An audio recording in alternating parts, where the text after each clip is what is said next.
Hey hi hello. അപ്പോൾ നമ്മുടെ last beard എങ്ങനെ ഫാസ്റ്റായിട്ട് ഗ്രോ ചെയ്യാന്നുള്ള വീഡിയോക്ക് നിങ്ങൾ ഒരുപാട് സ്നേഹം തന്നു, ഒരുപാട് വ്യൂസ് ഉണ്ടായി, 2000 മേലെ ലൈക്സ് ഒക്കെ കിട്ടിയിരുന്നു. അപ്പോൾ അതിന് ഒരുപാട് പേരുടെ ഒരുപാട് സംശയങ്ങൾ അതിന്റെ കമന്റിൽ കുറിച്ചിരുന്നു. അത് എല്ലാവർക്കും ഉണ്ടാകുന്ന സംശയങ്ങളാണെന്ന് എനിക്ക് തോന്നി. അപ്പോൾ ആ സംശയങ്ങൾക്ക് ഒരു മറുപടി ആയിട്ടും കുറച്ച് കാര്യങ്ങളെ പറയുന്നുള്ളൂ. അത് വീഡിയോ മുഴുവനായിട്ട് കാണാൻ ശ്രമിക്കുക. അതേപോലെ തന്നെ എന്താ പറയാ, ആളുകൾ സംഗതി മനസ്സിലാക്കാതെ പല കമന്റുകൾ ചെയ്തിട്ടുണ്ടായിരുന്നു. അപ്പോൾ അതിനുള്ള റിപ്ലൈ ആയിട്ടും പിന്നെ എഫക്റ്റീവ് ആയിട്ടുള്ള കുറച്ച് കാര്യങ്ങൾ പ്രത്യേകിച്ചും നിങ്ങൾ ശ്രദ്ധിക്കുക എന്ന് പറയാൻ കൂടി വേണ്ടിയാണ് ഈ ഒരു വീഡിയോ ചെയ്യുന്നത്. അപ്പോൾ ഈ വീഡിയോ ലൈക്ക് ചെയ്യുന്നതിനോടൊപ്പം ചാനൽ സബ്സ്ക്രൈബ് ചെയ്യാൻ മറക്കാതിരിക്കുക. ഒരുപാട് പേര് ചാനൽ സബ്സ്ക്രൈബ് ചെയ്യാതെ വീഡിയോ കണ്ടിട്ടുണ്ട്. അപ്പോൾ അവരൊക്കെ ചാനൽ സബ്സ്ക്രൈബ് ചെയ്തുകൊണ്ട് വീഡിയോ കാണാം. വീഡിയോ മുഴുവനായിട്ട് കാണാൻ ശ്രമിക്കുക. നമുക്ക് ഒട്ടും സമയം കളയാതെ വീഡിയോ ഇട്ട് പോകാം. വീഡിയോ തുടങ്ങുന്നതിന് മുമ്പ് ആദ്യത്തെ വീഡിയോ കാണാത്തവർ, പാർട്ട് 1 കാണാത്തവർ ആരെങ്കിലും ഉണ്ടെങ്കിൽ ഞാൻ കാർഡിലും അതേപോലെ ഡിസ്ക്രിപ്ഷനിലൊക്കെ ആ വീഡിയോയുടെ ലിങ്ക് കൊടുക്കാം. അപ്പോൾ ആ വീഡിയോ തീർച്ചയായിട്ടും കാണാം. അതിനുശേഷം ഈ വീഡിയോ കാണാം, അല്ലെങ്കിൽ ഈ വീഡിയോ കണ്ടതിന് ശേഷം ആ വീഡിയോ തീർച്ചയായിട്ടും എല്ലാവരും കാണാം. ഒന്നാമതായിട്ട് എനിക്ക് ശരിക്കും ചിരി വന്നൊരു അവസ്ഥ എന്താണെന്ന് വെച്ചാൽ, ഞാനൊരു കമന്റ് കണ്ടു, ചേട്ടാ അടിപൊളി സംഭവമൊക്കെ അടിപൊളിയായിരുന്നു, ഞാനൊന്ന് ട്രൈ ചെയ്ത് നോക്കട്ടെ എന്ന് പറഞ്ഞിട്ട് ഒരു സുഹൃത്ത് കമന്റ് ചെയ്തിരുന്നു. ഞാൻ ഓക്കെ എന്നൊക്കെ പറഞ്ഞാൽ ഒരു സ്മൈലിയൊക്കെ വിട്ടിരുന്നു. 2 ദിവസം കഴിഞ്ഞ് ഇതേ ചെറുക്കൻ അതേ കമന്റിൽ റിപ്ലൈ ചെയ്യാണ്, ചേട്ടാ ഇതൊന്നും വർക്കാവുന്നില്ലല്ലോ. ശരിക്കും എന്റെ കിളിപോയി. അവൻ എന്താ വിചാരിച്ചിരിക്കുന്നത് വെച്ചാല്, എന്റെ ഈ ടിപ്സ് ഒക്കെ കണ്ട വീഡിയോ കാണുന്നു, അതിനുശേഷം എന്താ സ്ക്രീനിൽ നിങ്ങൾ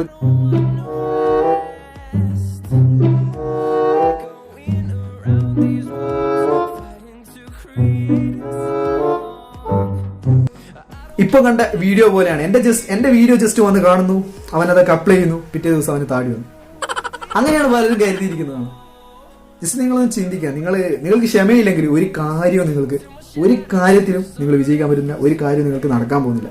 ജസ്റ്റ് ഞാൻ പറഞ്ഞ ടിപ്സ് എന്ന് പറയുന്നത് പെട്ടെന്ന് ഫാസ്റ്റായിട്ട് നിങ്ങൾക്ക് ബിയേഡ് ഗ്രോത്ത് ചെയ്യാൻ വേണ്ടിയിട്ടും, അല്ലെങ്കിൽ ബിയേഡ് ഗ്രോത്ത് വന്നിട്ട് ചെറിയ കുറച്ച് സ്ഥലങ്ങളിലും താടി വരാതിരിക്കുന്നവർക്കും കട്ടത്താടി ഇല്ലാത്തവർക്കൊക്കെ വേണ്ടിയിട്ടാണ് ഞാൻ അങ്ങനെയുള്ള ടിപ്സ് പറഞ്ഞത്. അപ്പോൾ നിങ്ങൾ ചിന്തിക്കേണ്ടത് കുറച്ച് ക്ഷമ എടുക്കുക. എന്നിട്ട് ഞാൻ പറഞ്ഞ കാര്യങ്ങളൊക്കെ എഫക്റ്റീവായിട്ട് മുഴുവൻ കാര്യങ്ങൾ ചെയ്യാൻ നോക്കിയാണ്. അപ്പോൾ ഈ സുഹൃത്തിന്റെ കാര്യത്തിൽ എനിക്ക് വല്ലാത്തൊരു തമാശയാണ് തോന്നിയത്. എന്താ പറയുക, ആ ഒരു വീഡിയോ കണ്ടുപോയി 2 ദിവസത്തിനകം റിപ്ലൈ വരികയാണ്, ചേട്ടാ ഒന്നും വർക്ക് ചെയ്യുന്നില്ലല്ലോ. അപ്പോൾ ഒന്നാമതായിട്ട് എനിക്ക് പറയാനുള്ള കാര്യം എന്ന് പറയുന്നത് ക്ഷമയാണ്. നിങ്ങൾ കുറച്ച് വെയിറ്റ് ചെയ്യുക, എന്നിട്ട് ഈ കാര്യങ്ങളൊക്കെ എഫക്റ്റീവായിട്ട് ചെയ്യുക. മിനിമം ഒരു 2 മാസം നിങ്ങൾ ട്രൈ ചെയ്ത് നോക്കും. തീർച്ചയായിട്ടും ഇതിന് റിസൾട്ട് ഉണ്ടാവും. അത് ഞാൻ ഗ്യാരണ്ടിയാണ്. ഇപ്പോൾ രണ്ടാമതായിട്ട് ഒരുപാട് ആളുകൾ കമന്റ് ബോക്സിൽ ഇഷ്ടം പോലെ കമന്റ് വന്നിരിക്കുന്നത് ഒരു ബിയേഡ് ഓയിൽ സജസ്റ്റ് ചെയ്യോ, ഏറ്റവും നല്ല ബിയേഡ് ഓയിൽ ഏതാണ് ചേട്ടാ, അങ്ങനെയുള്ള കാര്യങ്ങളൊക്കെയാണ് ഒരുപാട് കമന്റ്സ് വന്നിട്ടുള്ളത്. അപ്പോൾ ഞാൻ പേഴ്സണലായിട്ട് ഒറ്റ ബിയേഡ് ഓയിൽ യൂസ് ചെയ്തിട്ടില്ല. അതുകൊണ്ടാണ് ഞാൻ ഇന്ന ബിയേഡ് യൂസ് ചെയ്യൂ, ഇന്നതാണ് നല്ലതെന്നൊന്നും പറയാതിരുന്നത്. എന്നാലും പക്ഷേ എനിക്ക് സജസ്റ്റ് ചെയ്യാൻ പറ്റുന്നൊരു ബിയേഡ് ഓയിലല്ല, ഒരു ഓയിലുണ്ട്. അതാ നിങ്ങൾക്ക് എല്ലാവർക്കും സുപരിചിതനായിരിക്കും. ഇതിൻ്റെ ഒരു അവസ്ഥ കണ്ടാൽ തന്നെ അറിയാം. ഇത് ഏകദേശം 1.5 വർഷം മുൻപ് ഞാൻ യൂസ് ചെയ്ത ഓയിലാണ്, കാസ്റ്റർ ഓയിലാണിത്. ഏകദേശം 30 രൂപ മറ്റോ വരുന്നുള്ളൂ ഇതിന്. ചെറിയ ബോട്ടിലാണ്. ഇതിന്റെ കോലം കണ്ടാൽ അറിയാം. നിങ്ങൾക്ക് വേണ്ടിയിട്ട് ഇപ്പോൾ തപ്പിയെടുത്തതാണ്. 1.5 വർഷമായി മുമ്പ് യൂസ് ചെയ്ത ഒരു ബോട്ടിലാണ്. അപ്പോൾ ആ ഒരു ഓയിൽ എനിക്ക് സജസ്റ്റ് ചെയ്യാൻ പറ്റും. കാരണം അത് ഞാൻ പേഴ്സണലായിട്ട് യൂസ് ചെയ്ത ഒരു ഓയിലാണ്, കാസ്റ്റർ ഓയിൽ. അല്ലാതെ ഞാൻ യൂസ് ചെയ്യാത്ത ഓയിലൊക്കെ നിങ്ങൾക്ക് സജസ്റ്റ് ചെയ്ത് അതിൽ നിന്ന് എന്തെങ്കിലും സൈഡ് എഫക്റ്റ് ഒക്കെ വന്നിട്ട് നിങ്ങൾക്ക് പണി കിട്ടി കഴിഞ്ഞാൽ അത് ശരിയാവില്ല. പിന്നെ എന്ന് വെച്ചാൽ, പിന്നെ നമ്മളെ ക്യാപ്സ്യൂളിനെ പറ്റിയിട്ട് ഒരുപാട് ആളുകൾ ചോദിച്ചിട്ടുണ്ട്. ക്യാപ്സ്യൂള് കഴിച്ചാൽ എന്തെങ്കിലും സൈഡ് എഫക്റ്റ് ഉണ്ടാവുമോ എന്നൊക്കെ ചോദിച്ചിട്ടുണ്ട്. ഉണ്ടാവും, സൈഡ് എഫക്റ്റ് ഉണ്ടാവും. പക്ഷെ എല്ലാ സ്കിന്നിനും ഇത് റിയാക്ട് ചെയ്തില്ല. ചില സ്കിന്നുകൾക്ക് ഈ ഒരു റിയാക്ഷൻസ് ഉണ്ടാവില്ല, അല്ലെങ്കിൽ സൈഡ് എഫക്റ്റ് ഉണ്ടാവില്ല. അത് ഏതൊക്കെയാന്ന് വെച്ചാൽ നമ്മളെ വോമിറ്റിംഗ്, ഛർദി വരിക, പനി പോലുള്ള അങ്ങനെയുള്ള സംഭവങ്ങളൊക്കെയാണ്. ഫുൾ ലിസ്റ്റ് ഞാൻ സ്ക്രീനിൽ കൊടുക്കാം. ഫുള്ള് എന്തൊക്കെയാണ് ഈ ഒരു ക്യാപ്സ്യൂൾസ് യൂസ് ചെയ്താൽ വരാൻ സാധ്യതയുള്ള സൈഡ് എഫക്റ്റ് എന്ന്. അപ്പൊ ഇതിലേതെങ്കിലും സൈഡ് എഫക്റ്റ് നിങ്ങൾ ഈ ക്യാപ്സ്യൂൾ യൂസ് ചെയ്യുമ്പോഴോ കഴിക്കുമ്പോഴൊക്കെ ഉണ്ടായിട്ടുണ്ടെങ്കിൽ സ്റ്റോപ്പ് ചെയ്യുക. ആ ഒരു ക്യാപ്സ്യൂൾ കഴിക്കുന്നത് സ്റ്റോപ്പ് ചെയ്യുക. കാരണം നമ്മുടെ ശരീരത്തിന് ഹാം ചെയ്തുകൊണ്ട് ഒരു പ്രവൃത്തിയും ചെയ്യേണ്ട ആവശ്യമില്ല. ഓക്കെ, അപ്പോൾ ഇങ്ങനെയുള്ള ഒരു ലക്ഷണങ്ങളൊന്നും കാണുന്നില്ല എന്നുണ്ടെങ്കിൽ തീർച്ചയായിട്ടും നിങ്ങൾക്ക് ആ ഒരു ക്യാപ്സ്യൂൾ കഴിക്കുന്ന കാര്യം നിങ്ങൾക്ക് കണ്ടിന്യൂ ചെയ്ത് പോകാൻ പറ്റുന്നതാണ്. പിന്നെ പലരും ചോദിച്ചു ഈ ക്യാപ്സ്യൂൾ എങ്ങനെയാണ് യൂസ് ചെയ്യുന്നത്. ശരിക്കും ഞാൻ പോയിന്റ് പറഞ്ഞു പോയിട്ടേ ഉള്ളൂ. ആ ഒരു വീഡിയോ ഡീറ്റെയിൽ ആയിട്ട് പറഞ്ഞിട്ടുണ്ടായിരുന്നില്ല എങ്ങനെയാണ് ക്യാപ്സ്യൂൾസ് യൂസ് ചെയ്യേണ്ടത്. ശരിക്കും എൻ്റെ ഇപ്പോൾ ക്യാപ്സ്യൂൾ ഇല്ല, എന്നാൽ ഞാൻ ജസ്റ്റ് ഒരു ഡെമോക്ക് വേണ്ടിയിട്ട് നിങ്ങൾ ആ ഒരു ക്യാപ്സ്യൂൾ ശരിക്കും അതിൻ്റെ ഉള്ളിൽ ഒരു ജെല്ലാണ് ഉണ്ടാവുക. അപ്പോൾ ആ ഒരു ക്യാപ്സ്യൂൾ എടുത്തതിന് ശേഷം ജസ്റ്റ് ഒരു സിസറോ എന്തെങ്കിലും എടുത്തതിന് ശേഷം ഒരു ഭാഗം കട്ട് ചെയ്യുക. നിങ്ങൾ അപ്ലൈ ചെയ്യുന്ന രൂപമാണ് ഞാൻ പറയുന്നത്. കഴിക്കുന്നത് നിങ്ങൾ സാധാരണ ഗുളിക കഴിക്കുന്ന പോലെ നിങ്ങൾ കഴിക്കുകയും ചെയ്യാം. വിറ്റാമിൻ ഇ ക്യാപ്സ്യൂൾസ് ആണല്ലോ, ഒരു പ്രശ്നമൊന്നുമില്ല. അതും എഫക്റ്റ് ചെയ്യും.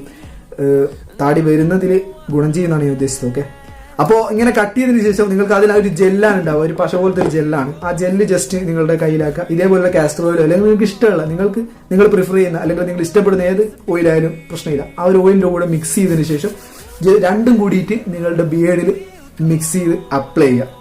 ഏകദേശം ഈ അപ്ലൈ ചെയ്യുമ്പോൾ നിങ്ങൾ പ്രത്യേകിച്ച് ശ്രദ്ധിക്കേണ്ട ഒരു കാര്യം എന്താണെന്ന് വെച്ചാൽ മിനിമം ഒരു 10 മിനിറ്റ് എങ്കിലും നിങ്ങൾ മസാജ് ചെയ്യുക. നല്ല എഫക്റ്റ് ഉണ്ടാക്കുന്ന ഒരു സംഭവമാണ് ഈ മസാജ് എന്ന് പറയുന്നത്. മിനിമം ഒരു 10 മിനിറ്റ് എങ്കിലും നിങ്ങൾ അത് ചെയ്യുക. പിന്നെ ഒന്ന് പറഞ്ഞാൽ ഇത് അപ്ലൈ ചെയ്യുമ്പോൾ നിങ്ങൾ ശ്രദ്ധിക്കേണ്ടതെന്ന് വെച്ചാൽ രാത്രി ചെയ്യാൻ ശ്രമിക്കുക. കാരണം രാത്രി ചെയ്യാനുള്ള ഗുണം എന്ന് വെച്ചാൽ കൂടുതൽ നേരം ഈ ഒരു ഓയിൽ അല്ലെങ്കിൽ നമ്മൾ എന്താണോ അപ്ലൈ ചെയ്യുന്നത്, ഇപ്പോൾ ക്യാപ്സ്യൂൾ ആണെങ്കിൽ അത് നമ്മുടെ ബിയേഡിൽ കൂടുതൽ നേരം നിൽക്കുന്നുണ്ട്. അപ്പോൾ കൂടുതൽ നേരം നിൽക്കുമ്പോൾ അത്രത്തോളം എഫക്റ്റ് അതിന് പെട്ടെന്ന് കൊണ്ടുവരാൻ സാധിക്കും. അതുകൊണ്ട് രാത്രി കുറച്ച് കാലത്തേക്ക് നിങ്ങൾക്ക് ബെഡിലൊക്കെ ആവുന്നുള്ള അങ്ങനെയുള്ള എന്തെങ്കിലും പേടിയോ കാര്യങ്ങളൊക്കെ ഉണ്ടെങ്കിൽ കുറച്ച് കാലത്തേക്ക് പായോ അങ്ങനെ എന്തെങ്കിലും വീശി ജസ്റ്റ് അഡ്ജസ്റ്റ് ചെയ്യാം. നമ്മുടെ ഒരു ആഗ്രഹമല്ല, നമുക്ക് പെട്ടെന്ന് കയറേണ്ടിയല്ല. നമ്മൾ കുറച്ചൊക്കെ കഷ്ടപ്പെടണം. കുറച്ച് കഷ്ടപ്പെട്ടാലേ സംഭവം നടക്കും. പിന്നെ മൂന്നാമതായിട്ട് എനിക്ക് പറയാനുള്ളത് ഈ മാസ്റ്റർബ്യൂഷൻ വാട്ട് എവർ, നിങ്ങൾക്ക് മനസ്സിലായല്ലോ സംഭവം. അത് പ്രധാനപ്പെട്ട ഒരു കാര്യമാണ്. അത് നിങ്ങൾ സ്റ്റോപ്പ് ചെയ്യണം. കുറച്ച് കാലത്തേക്കെങ്കിലും സ്റ്റോപ്പ് ചെയ്യണം, വിട്ട് കളയണം. അവരെ ചില ആളുകൾക്ക് അഡിക്റ്റഡ് ആയി പോയിട്ടുണ്ടാവും. ശരിക്കും എനിക്ക് തോന്നുന്നത് ഏറ്റവും കൂടുതൽ എനിക്ക് എഫക്ട് ചെയ്തത് അതുകൊണ്ടാണ്. നിങ്ങൾ ഈ നോ ഫാബ് ചലഞ്ചൊക്കെ കണ്ടിട്ടുണ്ടാവും. അല്ല തന്നെ നിങ്ങൾ ജസ്റ്റ് ഒന്ന് ആ ഒരു കാര്യം ഈ മാസ്റ്റർബ്യൂഷൻ അത് സ്റ്റോപ്പ് ചെയ്താലുണ്ടാകുന്ന ഗുണങ്ങൾ ജസ്റ്റ് ഒന്ന് ഗൂഗിൾ ചെയ്ത് നോക്കുക, അല്ലെങ്കിൽ ഒന്ന് യൂട്യൂബിൽ തന്നെ സെർച്ച് ചെയ്ത് നോക്കുക. നിരവധി ഗുണങ്ങളാണ്. ഈ ബിയേഡിന്റെ കാര്യം മാത്രമല്ല, നിങ്ങളുടെ ലൈഫ് തന്നെ ചേഞ്ച് ആവുമെന്നാണ് പലരും പറയുന്നത്. ശരിക്കും എനിക്കും അങ്ങനെ അനുഭവപ്പെട്ടിട്ടുണ്ട്. ഒരു എന്താ പറയുക, നമ്മുടെ മൈൻഡാണ് ഇത് ഏറ്റവും കൂടുതൽ ഇല്ലാതാക്കി കളയുന്നത്. നമ്മുടെ ഒരു സന്തോഷം, ഇതൊക്കെ അഡിക്റ്റഡ് ആയിട്ടുള്ള ആളുകളെയാണ് പറയുന്നത്. വല്ലപ്പോഴും ചെയ്യുന്നവർക്കൊന്നും അങ്ങനെയുള്ള പ്രശ്നങ്ങളൊന്നും ഉണ്ടാവാറില്ല. അപ്പോൾ അഡിക്റ്റഡ് ആയിട്ടുള്ള ആളുകൾക്ക് ഇങ്ങനെയുള്ള പല പ്രശ്നങ്ങളും ഉണ്ടാവും. അതുകൊണ്ട് നിങ്ങൾ ആ ഒരു കാര്യം സ്റ്റോപ്പ് ചെയ്യുക, കുറച്ച് കാലത്തെങ്കിലും പിടിച്ചു നിർത്തുക. ഇതിനുകൊണ്ട് ഒരുപാട് ഗുണങ്ങൾ നിങ്ങൾക്ക് ഉണ്ടാവും ഫ്യൂച്ചറിൽ, അത് ഞാൻ ഗ്യാരണ്ടിയാണ്. അതേപോലെ തന്നെ നിങ്ങളുടെ താടിയുടെ ഗ്രോത്തിനെയും അത് നന്നായിട്ട് എഫക്റ്റ് ചെയ്യും. പെട്ടെന്ന് തന്നെ നിങ്ങൾക്ക് താടി ഗ്രോത്ത് ചെയ്യാൻ സഹായിക്കും.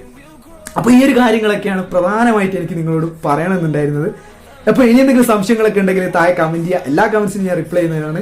അതുപോലെ ഈ വീഡിയോ ഇഷ്ടപ്പെട്ടിട്ടുണ്ടെങ്കിൽ തീർച്ചയായും ലൈക്ക് ചെയ്യുക. ഇതുപോലെ നല്ല വീഡിയോ ആയിട്ട് കാണുന്നതായിരിക്കും. സൈനിങ് ഓഫ് ചെയ്യാണ്. ചാനൽ സബ്സ്ക്രൈബ് ചെയ്യാൻ മറക്കാതിരിക്കുക. നല്ലൊരു വീഡിയോ ആയിട്ട് കാണാം. ബൈ.